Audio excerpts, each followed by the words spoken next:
Hey guys, and welcome back to my channel, or welcome if you are new. My name is Leanne, and today I've got another What's for Dinner video to share with you. We've got some great recipes, so let's get right into it. Alright guys, so for this first recipe, we're going to call it stuffed spaghetti squash, and I just cooked up some ground beef. Now I think I cooked up about a pound of beef and then just took some of it out and froze it because I didn't need all of it. But you're gonna do sauce and meat based on the size of your family that you are feeding. So I'm just adding in some sauce. It was just leftover that had been frozen in the freezer, so maybe half a jar. But again, adjust that to based on how many people you're feeding and how saucy you want this. I did mine a little less saucy. Mix together the sauce and the cooked ground beef and stirred in a little bit of Italian seasoning. Then I had also been roasting some spaghetti squash. If you've not done that before, you just cut it in half, scoop out the seeds, flip it over on a lined baking sheet, and put it in the oven at 400 degrees. And it's going to depend on how big your spaghetti squash is, but for about 30 to 45 minutes usually. And again, if you wanted to do multiple or bigger spaghetti squash based on who you're serving, I was just serving my husband and I. And I'm just pulling it away from the sides with a fork to get kind of those spaghetti-like strands. You could also take this all out and dump everything in a casserole dish if you wanted to, but I wanted them to be in these cute little spaghetti squash boats, so I'm just kind of lifting it all up and fluffing it. Then I took a couple tablespoons of butter, melted it, and mixed in some minced garlic, and I'm just going to pour this and stir this into the spaghetti squash. I wanted there to be flavor like deep down in it, not just on the top. I did switch these to a different baking dish. I don't know that this was entirely necessary, but in my mind it made sense, so whatever. And then I'm going to scoop on the meat sauce. And again, this is just going to vary for however much you want to do. Like I said, I probably did about a half a pound of meat and a half a jar of spaghetti sauce and like a small to medium sized spaghetti squash. And then I grated up some mozzarella and some fresh Parmesan cheese, and I'm just going to pile this on top. And then you're going to pop this back in the oven. I think I left it at 400 just because that's what I had done to cook the spaghetti squash. And by the way, let that spaghetti squash cool for a little bit or it will be almost impossible to pull away like I was just doing because this gets like piping hot. Anyways, I put this back in the oven. Oh, I added a little bit more Italian seasoning to be fancy. Put this back in the oven for probably maybe 15 to 20 minutes until it got all melty, and this was so good. This is kind of what it looked like all mixed together, but this dinner was amazing. We both really enjoyed this. Alright guys, so for tonight's dinner we're going to be making a crock pot beef and broccoli recipe that I saw on Jessica O'Donoghue's channel. If you do not watch her, you definitely need to check her out. She shares great recipes and she is just the brightest, most happy personality. And her husband, he goes by Bunky. Well, they kind of both go by Bunky. Just Jessica and Bunky, go check them out. I will have her channel linked if you somehow don't know who she is. Anyways, I saw this recipe on one of her videos and I love beef and broccoli, but I don't, this is weird. Like you have it at Chinese restaurants, but I don't really care for it at Chinese restaurants. The texture of the meat's just like weird to me. So I thought this would be great to recreate at home. So let's get into it. I am cutting the recipe in half because the recipe calls for 2 pounds of meat, and I had pulled out just 2 8-ounce sirloin steaks. You can also use a boneless beef chuck roast, and you just want to slice it thin. So I just, I'm gonna cut it about in half. So let's get started. All right, so in my crock pot, which I have greased, I don't know if you need to do that or not, I'm putting in a half a cup of beef broth. Once again, I am cutting this recipe in half. And then you're gonna put a 1/4 cup of low sodium soy sauce. I use, can you see that? The lighting's bad. My coconut aminos, that's what I use. I'm putting in 1/8 cup of brown sugar, a half a tablespoon of sesame oil, and 2 cloves of minced garlic.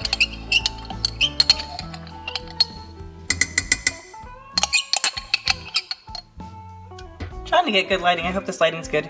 Then you're just going to whisk this together to combine. We're going to add in our beef. Just kind of stir that to coat it. And we are going to just cover this with a lid, cook on low heat for 4 hours, and then we'll come back and finish it up. All right guys, so it's been 4 hours. I've got 2 tablespoons of water and 2 tablespoons of flour. The recipe calls for cornstarch, but I don't have cornstarch. I'm just gonna mix this together, and then we're gonna mix this in with the beef, and then we're going to, I thought I just heard something. And then I'm going to put in some frozen broccoli. It calls for just a head of chopped broccoli, but I'm just gonna use some frozen broccoli and pop that in there and let it go for about another 30 minutes. Sorry, the lighting keeps changing here.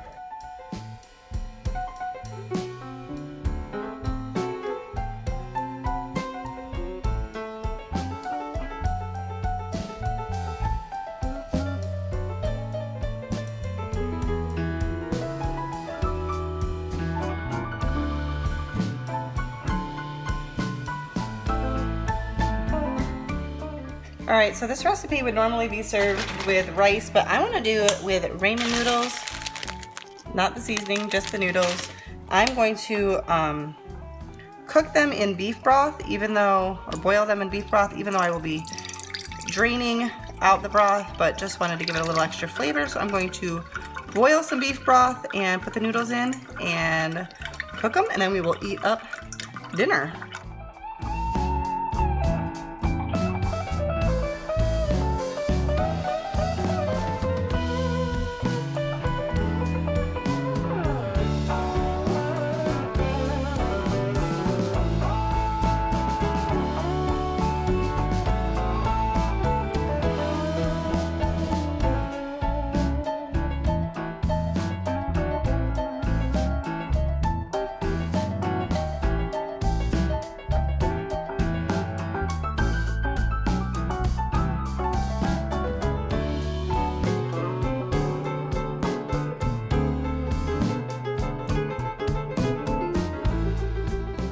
Alright guys, so for tonight's dinner, I'm gonna make a cracked meatloaf. Or cracked meatloaf, I don't know. So I saw on Kim's Farmhouse Life channel, she shared a cracked meatloaf muffin recipe, and it sounded really good. I am not gonna make the muffins. I'm gonna use my original meatloaf recipe that I normally use. It's not my original, but it's the one I normally use. And I'm going to just combine elements of the cracked meatloaf in it. So I will include both of those recipes in the description box below for you to check out. Also, my meatloaf is just 1 pound. The recipe calls for 1.5 pounds of ground beef, or ground meat, any kind you want. And so, anyways, I'll be making adjustments accordingly. So I've got 1 pound of ground beef and 1 egg. And the recipe calls for 3/4 cup of seasoned breadcrumbs. I've got my panko breadcrumbs, and they're just regular. So I'm going to season mine with Italian seasoning, or just add Italian seasoning into the meatloaf, however you want to do that. I'm gonna add in milk. I'm using almond milk, making sure I'm using the regular, not the vanilla, because that would be gross. The recipe calls for 1 cup. I'm gonna be doing about 3/4 cup since I'm using less meat. Got 1 tablespoon of minced onion, or dried minced onion. I'm using dried because I am tonight, that's just why.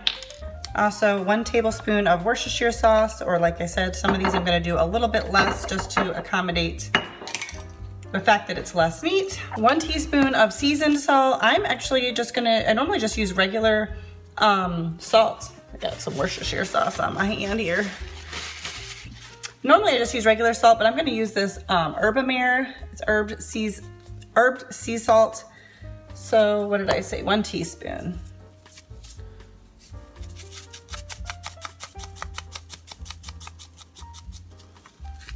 And then 1/2 teaspoon of dried or regular mustard. I'm going to use Dijon mustard.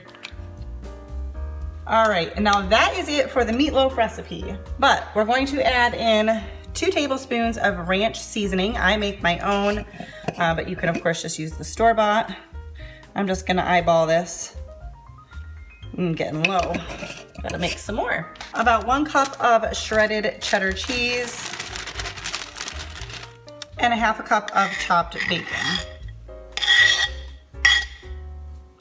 I mean, I don't see how this cannot be good. So we're going to mix this up and put it in a loaf pan, bake it at 350 for about 1 hour.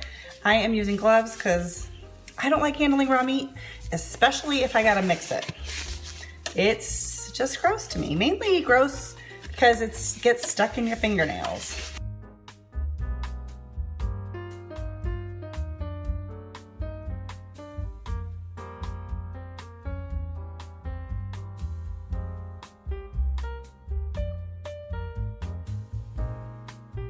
I am glad I ended up just using 1 pound of beef just because with all of the other add-ins, this filled up the pan pretty good.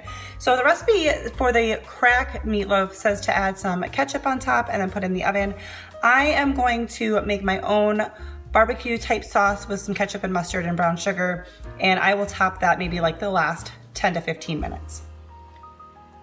All right, so this recipe says to do things a little differently. If you're new here, I don't usually follow recipes exactly.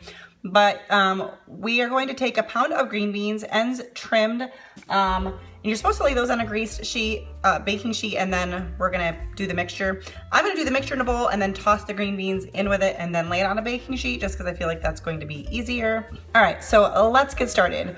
We are going to mix together 1/4 cup of olive oil, 2 tablespoons of fresh Parmesan shredded cheese, Parmesan cheese that's been shredded, 1 tablespoon of minced garlic or 4 cloves, 3/4 teaspoon of sea salt, and 1/4 teaspoon of fresh black pepper, which I will be omitting because I don't like black pepper, so I don't cook with it. And also 1 1/4 cup of mozzarella cheese that has been shredded. And then we're going to toss our green beans in here. So that's what I'm gonna do. I will also have the recipe linked below for you. I think I've already told you that.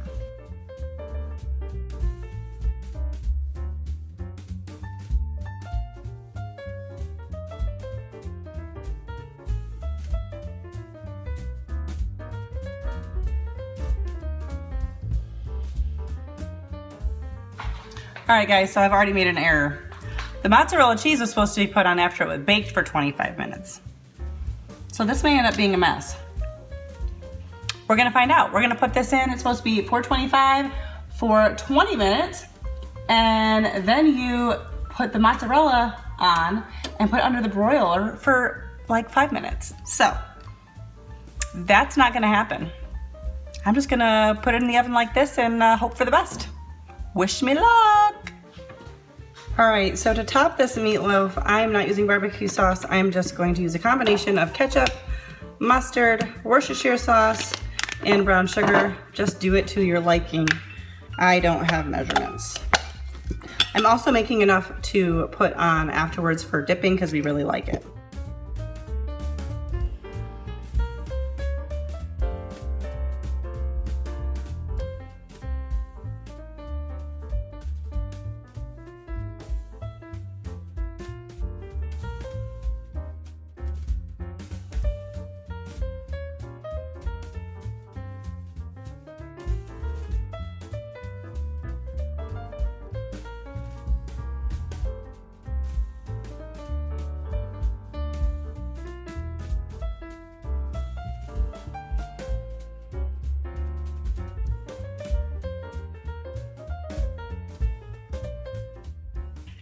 All right guys, so here are the green beans out of the oven. Obviously, because I messed that up and put the mozzarella on from the beginning. The mozzarella actually didn't burn. It's just that, like, well, it did over here, but this is actually like, I don't know. I think we're gonna really enjoy that. But it doesn't look as pretty as it's supposed to, but that's okay. It doesn't have to look pretty.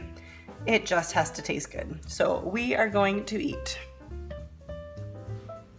All right guys, so I was planning on making another side dish, but I am really, really tired today.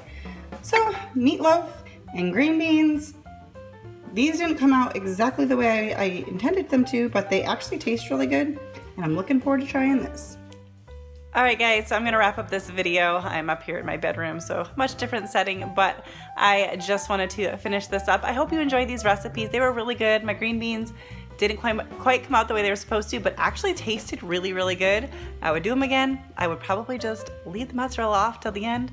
That makes sense, but at the time I just wasn't paying attention. So I hope you enjoy these. If you like this video, don't forget to give it a thumbs up. Subscribe by hitting the red subscribe button below and hitting the notification bell next to it, and I'll see you next time.